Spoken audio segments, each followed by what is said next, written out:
آگے حدیث پڑھی. عن حسين بن عبد الرحمن قال كنت عند سعيد بن جبير فقال أيكم رأى الكوكب الذي انقض البارحة؟ فقلت أنا. ثم قلت أما إني لم أكن في صلاة ولكني لدغت. قال فما صنعت؟ قلت ارتقيت. قال فما حملك على ذلك؟ قلت حديث حدثناه الشعبي. قال وما حدثكم؟ قلت حدثنا عن بريدة بن الحصيب أنه قال لا رقية إلا من عين أو حمى. قال قد أحسن من انتهى إلى ما سمع. ولكن حدثنا ابن عباس عن النبي صلى الله عليه وسلم أنه قال أُرِضَتْ عَلَيَّ الأمم فرأيت النبي ومعه الرهط والنبي ومعه الرجل والرجلان والنبي وليس معه أحد إذ رفع لي سواد عظيم فظننت أنهم أمتي فقيل لي هذا موسى وقومه فنظرت فإذا سواد عظيم فقيل لي هذه أمتك ومعهم 70,000 يدخلون الجنة بغير حساب ولا عذاب. ثم نهض فدخل منزله فخاض الناس في أولئك فقال بعضهم فلعلهم الذين صحبوا رسول الله صلى الله عليه وسلم وقال بعضهم فلعلهم الذين ولدوا في الإسلام فلم يشركوا بالله شيئا وذكروا أشياء. فخرج رسول الله صلى الله عليه وسلم فأخبروه فقال هم الذين لا يسترقون ولا يكتوون ولا يتطيرون وعلى ربهم يتوكلون. فقام عكاشة بن محصن فقال ادعوا الله أن يجعلني منهم. قال أنت منهم. ثم قام رجل آخر فقال ادعوا الله أن يجعلني منهم. فقال سبقك بها عكاشة. وفقك اللہ فتح اللہ علیک. ماشاء اللہ قراءتک طیبہ جزاک اللہ خیرہ. یہ نبی علیہ السلام کی حدیث جو صحیح بخاری میں موجود ہے. عن حسین ابن عبد الرحمن قال، حسین ابن عبد الرحمن فرماتے ہیں، یہ حسین یہ کوفہ کے محدثین میں ثقہ ہیں. یہ ابو الحدیل ان کی کنیت ہے اور 136 ہجری میں ان کا انتقال ہوا تھا اور ان کی عمر 93 سال تھی. جو 100 کے لگ بھگ علماء فوت ہوتے ہیں ان کو شیخ معمر کہا جاتا ہے. شیخ معمر یہ ان کا ایک لقب ہے. ملحق الاجداد بالاحفاد کہ دادوں کو پوتوں سے ملانے والا اپنی سند کے ذریعے.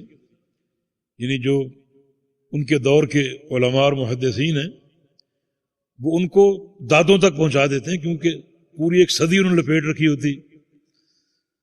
اور علماء ایسے محدثین سے ملنے کا شوق رکھتے تھے تاکہ سند کا علوم حاصل ہو جائے.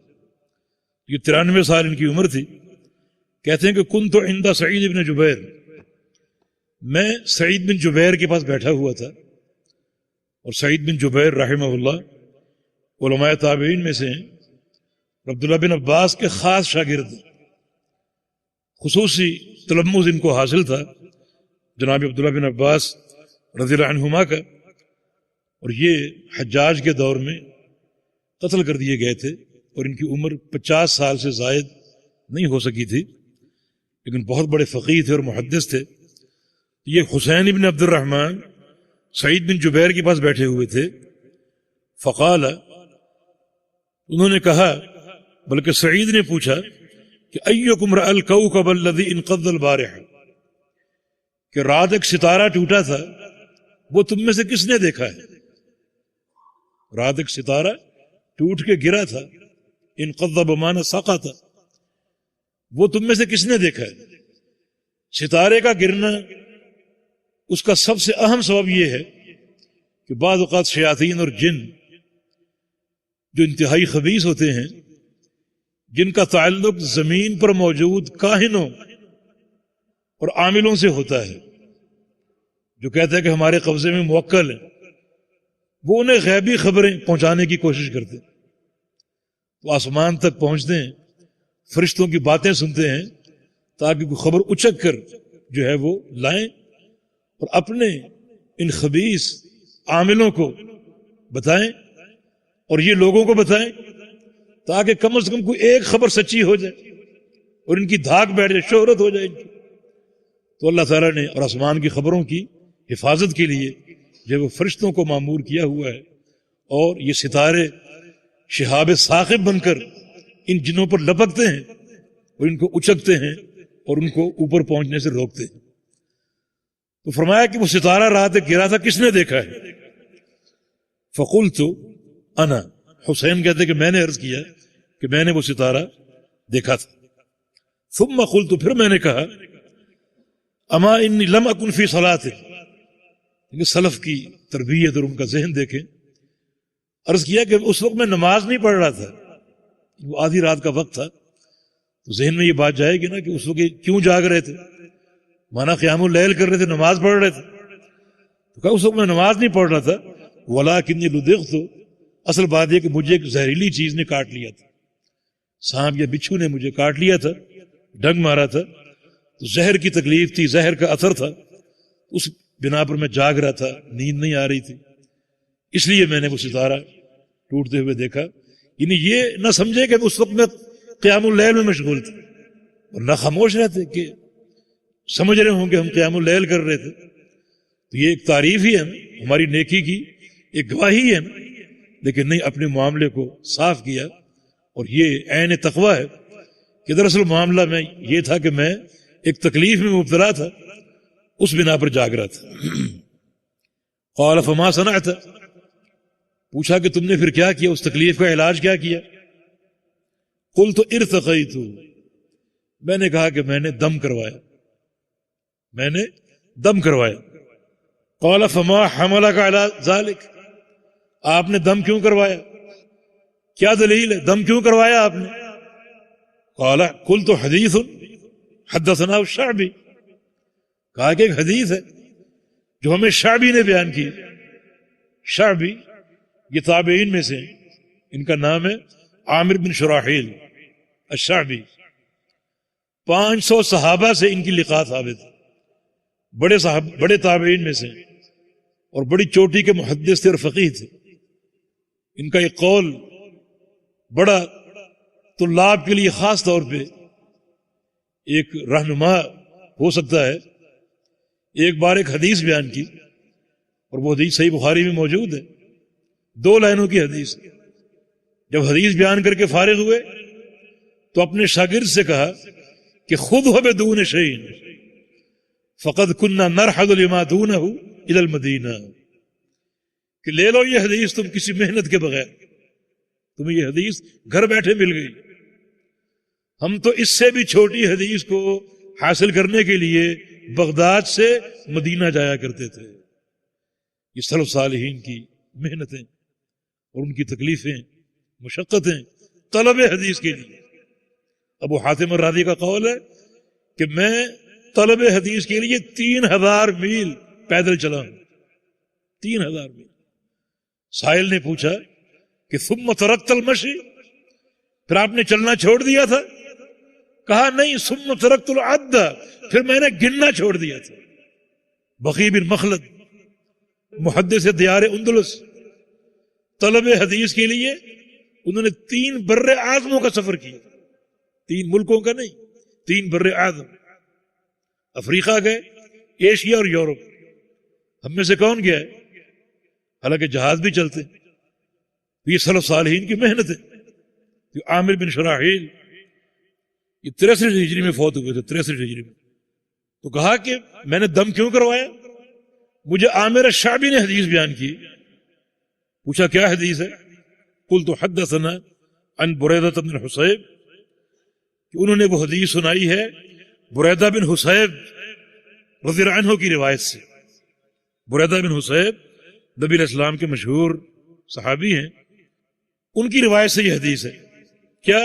لا رقیۃ الا من عین او حمۃ، کہ نہیں ہے دم مگر 2 تکلیفوں سے، ایک نظر بد سے، دوسرا کسی موذی جانور کے کاٹے سے۔ کوئی زہریلا جانور کاٹ لے تو اس سے دم ہے، یا پھر نظر بد سے دم ہے۔ تو اس کا معنی یہ اس حدیث سے ثابت ہوا کہ نظر بد سے دم کر سکتے ہیں، اور موذی جانور کے کاٹے سے بھی دم جائز ہے، تو اس لیے میں نے دم کروا لیا۔ اس پر سعید بن جبیر نے کیا فرمایا؟ قد احسن من انتہا الی ما سمع، کہ جس شخص کے پاس کوئی علم پہنچے وہ اس کو اپنا لے، وہ اچھا کرتا ہے۔ علم سے مراد کیا ہے؟ علم سے مراد نبی علیہ السلام کی حدیث ہے۔ متقدمین کے دور میں، سلف صالحین کے دور میں علم صرف ایک ہی چیز کا نام تھا، وحی کا علم۔ عطا بن ابی رباح ہے، تابعی ہیں یہ بھی، سعید بن جبیر کے ساتھی ہیں اور ابن عباس کے شاگرد ہیں۔ ان سے ایک سائل نے سوال کیا، ایک فقہی سوال، کہا کہ ایک شخص مکہ جاتا ہے، مکہ میں داخل ہوا حج کے مہینے میں نہیں، حج کے 3 مہینے شوال، ذوالقعدہ، ذوالحج، مثلا وہ رمضان میں داخل ہو گیا، عمرہ کر لیا، اب وہاں اس کا ارادہ بن گیا کہ حج کر لوں، تمتع۔ کیا وہ رمضان کے عمرے کو اپنے حج کے ساتھ جوڑ سکتا ہے تاکہ حج تمتع ہو جائے؟ عطا نے کہا کہ نہیں، اس کو اشہر حج میں عمرہ کرنا پڑے گا۔ اگر وہ حج کرنا چاہ رہے تمتع تو اشہر حج میں وہ میقات پر جائے، عمرے کا احرام باندھے، کرے، وہ عمرہ حج کے ساتھ جڑے گا۔ تو سائل نے پوچھا کہ رأی من عندک ام علم؟ عطا، یہ آپ کی رائے ہے یا علم ہے؟ کیا سمجھے آپ کہ سلف صالحین علم کسے کہتے تھے؟ رائے علم نہیں ہے، یہ قیاسات اور تخرصات اور تخمینے یہ علم نہیں ہے، ورقوں کے ورقے سیاہ کر دو اور مجلدات یا یہ علم نہیں ہے۔ علم سلف صالحین کی اصطلاح میں کتاب و سنت کا نام تھا۔ عطا، جو آپ نے مسئلہ بتایا ہے یہ آپ کی رائے ہے یا علم ہے؟ یعنی علم رائے کے مقابلے میں تھا اور رائے کے مقابلے میں کتاب و سنت۔ تو جناب سعید بن جبیر نے فرمایا کہ جس شخص کے پاس کوئی علم پہنچے، یعنی پیغمبر علیہ السلام کی حدیث پہنچے، وہ اس کو اپنا لے، وہ اچھا کرتا ہے۔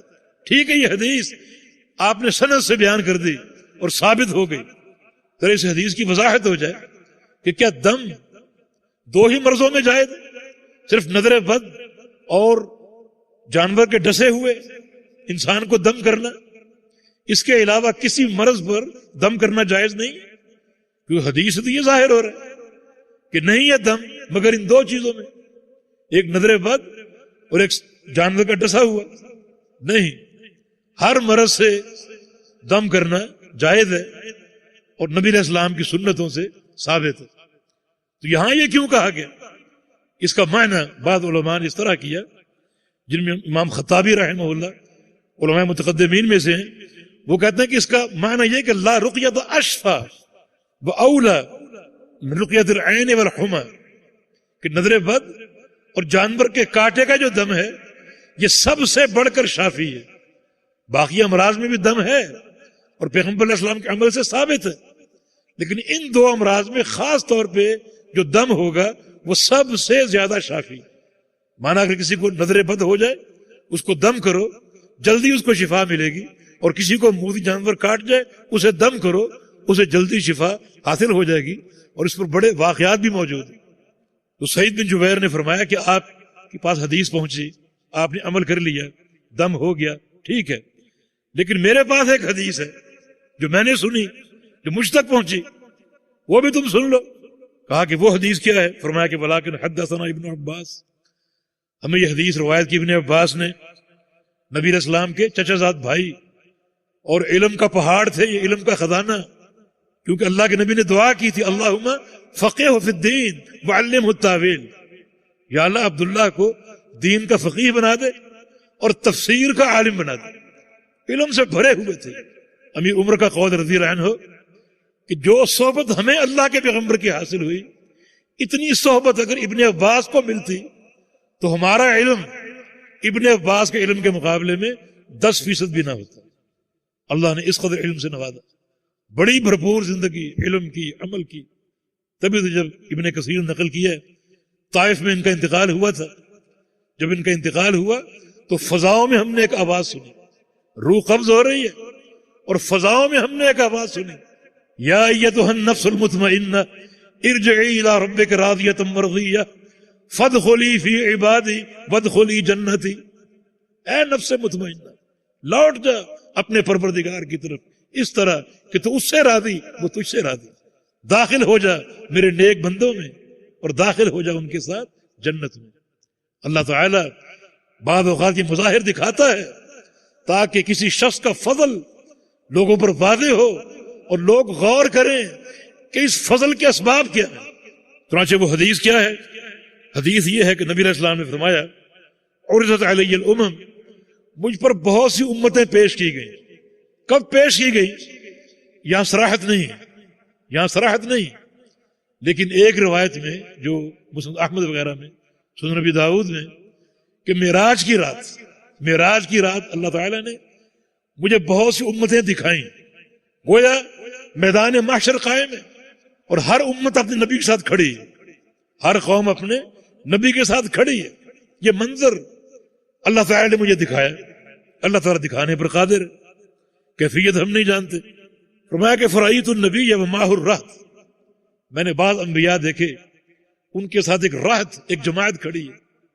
رہط اس جماعت کو کہتے ہیں جس میں افراد 10 سے کم، 6 افراد، 5 افراد، 7 افراد کھڑے ہیں ایک نبی کے ساتھ۔ مانا اس نبی نے پوری زندگی دعوت پر محنت کی اور حاصل کیا ہوا؟ یہ 5-6 افراد، باقی کسی شخص نے مان کر نہیں دیا۔ والنبی ومعہ الرجل والرجلان، اور میں نے کچھ ایسے نبی دیکھے جن کے ساتھ 2 آدمی، اور کچھ ایسے نبی جن کے ساتھ ایک ہی آدمی کھڑا۔ والنبی ولیس معہ احد، کچھ ایسے نبی بھی دیکھے جو اکیلے کھڑے ہیں، ایک فرد واحد بھی ساتھ نہیں، اکیلے کھڑے، پوری زندگی کام کیا دعوت کا، لیکن ایک شخص نے بھی دعوت کو قبول نہیں کیا۔ کیا کہو گے؟ نعوذ باللہ، یہ نبی ناکام تھا۔ وہ آج کل کے جمہوری دور میں ایک ووٹ بھی پیدا نہیں کر سکا، نہیں، ناکام نہیں تھا۔ ہر نبی کامیاب ہوتا ہے، اور نبی کی کامیابی یہ ہے کہ اپنے منہج توحید پر قائم رہے۔ یہ نہیں کچھ لو اور کچھ دو، کچھ تنازل اختیار کرو، کچھ مان لو کچھ منوا لو، نہیں، جو صریح توحید خالص اس پر قائم رہے، اس سے تنازل نہیں، اس سے ہٹنا ممکن نہیں، مانو یا نہ مانو۔ یہ کامیابی، وہ شخص کامیاب نہیں ہے جس کی زندگی میں تنازل ہو، کچھ لے لو کچھ دے دو، اور اس طریقے سے ہزاروں لوگ جمع کر لے، جس کی زندگی ملاوٹ سے بھری ہو، ہر ایک کے ساتھ دوستی ہو، محبتیں ہوں، اور کوئی تمیز نہ ہو۔ اس کے تو ہزاروں واقف ہیں، لاکھوں اس کے مرید ہیں۔ یہ کوئی کامیابی نہیں، یہ کامیابی اکیلا کھڑا ہے، ایک شخص نے مان کر نہیں دیا لیکن کامیاب ہے۔ کیوں؟ منہج سے وفا، عقیدے سے وفا، توحید سے وفا۔ اسوہ انبیاء سیکھو۔ اور ایک اور بات بھی سمجھو کہ دین کثرت کا نام نہیں ہے۔ یہاں کیا کہو گے پھر؟ نبی اکیلا ہے۔ اگر کثرت حق ہے تو یہاں کیا فیصلہ کرو گے؟ نہیں، کثرت کا نام دین نہیں۔ اکثر ہم در حق کے کار ہو، اکثریت کا مزاج یہ ہے، ہر دور میں اکثریت ہر دور کی حق کو ناپسند کرنے والوں کی ہوتی۔ اللہ کے بہت تھوڑے بندے شکر گزار ہوتے ہیں، سچے عقیدے پر ہوتے ہیں۔ کبھی حق کو تعداد کے پیمانے پر مت تولو۔ اور پیغمبر علیہ السلام کی حدیث ہے کہ ان الاسلام بدأ غریبا وسیعود کما بدأ غریبا، کہ اسلام غربت سے شروع ہوا، اجنبیت سے، 2 افراد سے، پہلے ایک فرد پھر 2 فرد، اجنبیت سے شروع ہوا اور اسی اجنبیت پر لوٹے گا۔ ایک وقت آئے گا سچے دین کے حاملین بہت تھوڑے رہ جائیں، ہو سکتا ہے 1 اور 2 رہ جائیں۔ تو کبھی حق کو، منہج اور عقیدے کو تعداد پر مت تولو، بلکہ دلیل پر تولو، اور دلیل کتاب و سنت کی، قرآن و حدیث کی دلیل کس کے پاس؟ ابن مسعود رضی اللہ عنہ فرمایا کرتے تھے الحق الجماعت اذا كنت على الحق ولا كنت وحدك۔ جماعت کیا ہے؟ کہ حق تمہارے پاس ہو خواہ تم اکیلے کیوں نہ ہو۔ جماعت کثرت تعداد کا نام نہیں، جماعت حق کا نام ہے، اور حق اللہ تعالیٰ کی وحی کا نام ہے۔ تو فرمایا کہ ایسے انبیاء بھی دیکھے جو اکیلے تنہا کھڑے ہیں، ایک فرد واحد بھی ساتھ نہیں۔ اذ رفع علی سواد عظیم، اسی دوران ایک بڑی جماعت مجھے دکھائی گئی، بڑی جماعت میں نے دیکھی، دور سے آ رہی، بڑے افراد، چونکہ جماعت دور تھی، لوگ نظر آ رہے تھے مگر چہروں سے شناسائی نہیں ہو رہی تھی۔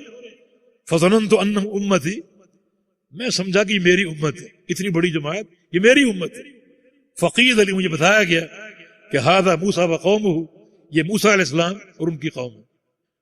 فنظرت فاذا سواد عظیم، پھر میں نے دیکھا ایک اور بڑی جماعت دکھائی دی، اس سے بھی بڑی۔ فقید علی ھذہ امتک، بتایا گیا کہ یہ آپ کی امت، بڑی تعداد۔ ومعہم 70,000 يدخلون الجنت بغیر حساب ولا عذاب، اور یہ بتایا گیا کہ آپ کی اس امت میں 70,000 افراد ایسے ہیں جو جنت میں داخل ہوں گے بغیر حساب کے، بغیر عذاب کے۔ 70,000، یہ صحیح بخاری کے حدیث کے الفاظ۔ جبکہ مسند احمد میں ایک حدیث ہے، اس کے الفاظ ہے کہ فاستزدت ربی، میں نے اپنے پروردگار سے وہیں کھڑے کھڑے دعا کی کہ یا اللہ اس تعداد کو بڑھا دے، اس تعداد میں اضافہ کر دے۔ فزادنی ربی، میرے پروردگار نے میری دعا قبول کر لی۔ مع کل 1,070,000، ان میں سے ہر 1000 کے ساتھ 70,000 اور بھی دیتا ہوں۔ ضربیں جا کر دے لیجئے کتنے بنتے، ان کا حساب نہیں ہوگا، انہیں عذاب نہیں ہوگا، جنت میں یوں ہی داخل ہوں گے۔ اتنی بڑی تعداد۔ اس کی سند بھی حسن ہے، حافظ حجر نے فتح الباری میں اس کو ذکر کیا ہے کہ ہر 1000 کے ساتھ 70,000 اور جو بلا حساب بلا عذاب جنت میں داخل ہوں گے۔ ثم نہض، نبی علیہ السلام یہ بات مکمل کر کے کھڑے ہوئے۔ فدخل منزلہ، اپنے گھر تشریف لے گئے۔ فخاض الناس فی اولئک، اب صحابہ پیچھے بیٹھے ہوئے ہیں، اب صحابہ کا شوق، ان کی لگن، جستجو دیکھو۔ انہوں نے ان لوگوں کے بارے میں بات کرنی شروع کر دی کہ یہ لوگ کون ہو سکتے ہیں جو بلا حساب جنت میں جائیں گے، بلا عذاب جائیں گے، یہ کون ہو سکتے ہیں؟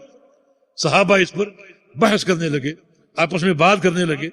فقال بعضهم، کسی نے کہا فلعلهم الذین صاحب رسول اللہ صلی اللہ علیہ وسلم، شاید یہ وہ لوگ ہیں جن کو پیغمبر علیہ السلام کی صحبت کا شرف حاصل ہوا، کیونکہ صحبت کا شرف بڑا اونچا شرف ہے، تو پھر یہ وہ لوگ ہو سکتے ہیں جو نبی علیہ السلام کے صحابی ہیں۔ اس کا جواب کسی نے یہ دیا کہ یہ وہ نہیں ہو سکتے، کیونکہ اکثر صحابہ پہلے شرک میں ملوث تھے، پیغمبر علیہ السلام کی دعوت سے قبل اکثر مشرکین تھے، مشرکین گھرانے تھے۔ فلعلهم الذین ولدوا فی الاسلام، یہ وہ لوگ ہو سکتے ہیں جن کی پیدائش اسلام میں ہو اور مرتے دم تک توحید پر قائم رہے ہو اور ان کا خاتمہ بھی توحید پر ہو۔ مانا وہ توحید کی عظمت کو جانتے تھے، جو شروع سے آخر تک توحید کے عقیدے پر قائم رہے ہوں، یہ وہ ہو سکتے ہیں۔ فلم یشرکوا باللہ شیئا، جنہوں نے کبھی اللہ کے ساتھ شرک نہ کیا ہو، یہ وہ لوگ ہو سکتے ہیں۔ ذکر و اشیاء، کسی نے کچھ کہا، کسی نے کچھ کہا۔ خرج علیہم رسول اللہ صلی اللہ علیہ وسلم، تھوڑی دیر بعد نبی علیہ السلام دوبارہ اس مجلس میں تشریف لے آئے۔ فاخبروہ، صحابہ نے خبر دی کہ ہم نے آپ کے جانے کے بعد یہ باتیں کی کہ یہ لوگ کون ہو سکتے ہیں، آپ بتائیے کہ کون سی بات درست ہے۔ تو رسول اللہ صلی اللہ علیہ وسلم نے فرمایا کہ نہیں، نہ یہ بات درست ہے نہ یہ بات درست ہے۔ یہ لوگ جنہیں بلا حساب بلا عذاب جنت کا داخلہ حاصل ہوگا، یہ وہ لوگ ہیں جن میں 4 اوصاف ہیں، جن میں 4 اوصاف ہیں۔ ہم الذین لا یسترخون، جو دم نہ کرواتے ہوں، ولا یکتوون، اور اپنے مرض کا علاج آگ کے داغ سے نہ کرواتے ہوں۔ الکی، آگ سے جسم کو دغوانا، آگ کے داغ سے علاج نہ کرواتے ہوں۔ ولا یتطیرون، اور پرندوں سے فال نہ لیتے ہوں، پرندوں سے فال نہ لیتے ہوں۔ وعلی ربہم یتوکلون، اور اپنے رب پر توکل کرنے والے ہوں۔ یہ 4 اوصاف۔ نمبر 1، لا یسترخون، دم نہ کرواتے ہوں۔ تو کیا دم کروانا جائز نہیں؟ دم نہ کرواتے ہوں۔ یہ 2 لفظوں کو سمجھیں، ایک ہے رقیہ اور ایک ہے استرخاء۔ رقیہ کا معنی دم کرنا اور استرخاء کا معنی دم کروانا۔ وہ لوگ اتنے اللہ پر توکل کرنے والے ہوں، اللہ پر اعتماد کرنے والے ہوں کہ اپنے مرض پر صبر کریں اور کسی کو دم کا نہ کہیں، کسی کو دم کا نہ کہیں۔ بعض اوقات یہ دم کروانا توکل کے منافی ہوتا ہے، اعتماد علی الغیر ہوتا ہے۔ خاص طور پہ ہمارے ہاں کچھ لوگ دکانیں سے جا کر بیٹھے ہوئے کہ یہاں دم کروا لو، استخارے کروا لو، اور لوگ جاتے ہیں۔ اب کوئی مریض ہو گیا، بیچارہ کراہ رہا ہے، اسے اس درگاہ پر لے کے جاتے ہیں کہ جا کر اس سے دم کروائیں، اور یہ بات غیرت توحید کے خلاف ہے. اب وہاں کے لیے سفر شروع ہو گیا. جب تک وہاں نہیں پہنچو گے دل میں کس کا تصور ہوگا؟ اللہ کا یا اس دم کرنے والے کا؟ تو دین اس چیز کو قبول نہیں کرتا کہ اللہ تعالیٰ کے علاوہ کسی غیر کا تصور تمہارے دل میں آئے، اور پھر خود دم کرنا زیادہ افضل ہے. اللہ تعالیٰ نے ایک مرض دیا، کوئی ایک موقع دیا کہ میرے سامنے گر گڑاؤ، میرے سامنے روو، میرا ذکر کرو، مجھے یاد کرو. ایک موقع اللہ نے دیا ہے، اور ہم وہ موقع مولوی صاحب کو دے دیتے ہیں کہ یہ بھی کام آپ ہی کریں. یعنی شریعت کے منشا کے خلاف ہے. کسی انسان پہ مرض آتا ہے، یہ اس کی ایک ابتلا ہے. اب بے صبری کرے، غیر شرعی حرکات کرے، اور کسی کے پاس بھاگا جائے دم کروانے کے لیے، کہ خود کیوں نہیں کرتے؟ آپ کہیں کہ ہمیں دم نہیں آتا. کیوں نہیں آتا؟ نبی علیہ السلام کی حدیث ہے سورہ فاتحہ کے بارے میں، نعمت الرقیہ، یہ سب سے بہترین دم، سب سے بہترین. اور کسی سورہ فاتحہ نہیں آتا. آپ کا بچہ مریض ہو، آپ اس کو دم کریں، زیادہ درد دل یہ ہے کہ کسی مولوی صاحب کے پاس لے جائیں جس کی نگاہیں آپ کی جیب پر ہیں کہ دم کروں گا اور مجھے نذرانہ ملے گا. اس کے دل میں کیا اخلاص ہے؟ وہ تو مال کا پجاری، اس کا فائدہ ہوگا؟ یہ درد دل سے آپ دم کریں گے، اس کا فائدہ ہوگا. اور شیخ ابن عثیمین رحمہ اللہ نے ایک اور نقطہ یہاں ذکر کیا ہے کہ کسی غیر کو دم کا کہنا اس غیر کے سامنے تذلل ہے، اس غیر کے سامنے اپنی ذلت ہے، اپنے آپ کو چکانا ہے. اللہ پر اعتماد کرو، اللہ ہر ایک کی سنتا ہے. تو بعض اوقات یہ استرخاء جو ہے یہ شرعی مقاصد اور توحید کی غیرت کے خلاف ہوتا ہے. تو وہ لوگ اللہ پر توکل کرتے ہیں، خود دم کرتے ہیں. البتہ کسی اور سے دم کروانا ایک صورت میں جائز ہے، اور وہ یہ کہ دم آپ کو نہ آتا ہو یا آپ کی طاقت سے باہر ہو. بعض اوقات ایک مریض پر جنوں کا حملہ ہوتا ہے، اس میں داخل ہو جاتے ہیں، اس کو تنگ کرتے ہیں، اور وہ آپ کی طاقت سے باہر ہے ان کا مقابلہ کرنا. اب آپ کسی سے کہیں کہ آپ میرا علاج کیجئے، استرقاء کی یہ شکل جائز ہے، لیکن اولویت کس چیز کو حاصل ہے کہ آپ کسی سے تقاضا نہ کریں، صبر کریں، اللہ پر توکل کریں. صرف ایسے امور پر جو آپ کی طاقت سے باہر ہو اس میں آپ استرقاء کر لیں. باقی ہر معاملے میں خود دم کیجئے. اللہ تعالیٰ کے سامنے آہوزاری کرنے کا ایک موقع آپ کو حاصل ہوا ہے، اس کو ضائع نہ کیجئے، خود کیجئے. یہ پہلی چیز، لا یسترخون ولا یکتوون، اور وہ اکتوا نہیں کرتے، یعنی آگ سے داغ لگوا کر مرض کا علاج کرنا. اگر یہ جائز ہے، نبی علیہ السلام کا فرمان ہے الشفاء فی ثلاث، صحیح بخاری کی حدیث کہ شفا تین چیزوں میں، شربت و عسل وشرطۃ محجم وقیۃ نار. تین چیزیں شفا ہیں. ایک شہد پینا، دوسرا سنگی لگوانا حجامہ، اور تیسرا آگ سے داغ لگوانا. جائز ہے یہ. آگے فرمایا کہ انہا عن الکی، میں اس علاج سے روکتا ہوں، یہ آگ سے داغ لگوانے کے علاج سے منع کرتا ہوں. یہ منع تحریمی نہیں، بلکہ یہ منع جو ہے اختیاری ہے، کہ بہتر یہ ہے کہ یہ طریقے علاج نہ اپنائے، اس کے مقابلے میں صبر کر لے. اس میں تعذیب ہے، اذا ہے، تکلیف ہے، اس کو جھیلنے سے بہتر صبر کرے. یہ اور طرق کے علاج وہ اپنا لے اور وہ اختیار کر لے. بہرحال کئی جو ہے جائز ہے، یہ آگ کا داغ جائز ہے، لیکن اولویت اور افضلیت اس چیز کو حاصل ہے کہ اس علاج کو اختیار نہ کیا جائے. اس سے بہتر اللہ پر توکل کرنا ہے، اور دیگر جو طرق علاج ہیں ان کو آپ تلاش کیجئے اور ان کا قصد کیجئے. اور تیسری لا یتطیرون، پرندوں سے فال نہیں لیتے. اس کے بہت سے طریقے ہیں. جو طریقہ عرب میں معروف تھا وہ یہ تھا، جب اپنے گھروں سے نکلتے جو پرندہ راستے میں پہلا دکھائی دیتا اس کو اڑاتے. اگر وہ دائیں طرف گیا ہے تو سمجھتے یہ سفر بابرکت، اگر بائیں طرف گیا ہے سمجھتے یہ سفر نقصان دہ ہے، اس میں نحوست ہے. یعنی پرندے کا بائیں طرف پرواز کرنا یہ نحوست. واپس لوٹ آتے. یہ تشاؤم پرندوں کے ساتھ. ہمارے یہاں اس کی شکل ایک ہے پرندوں سے فال لینے کی. کسی شخص کو کوئی فکر ہو، کوئی مرض ہو، کوئی تکلیف ہو، کوئی خسارہ ہو، تو اپنی قسمت کا حال معلوم کرنے جاتا ہے ایک فٹ پاتھیے کے پاس.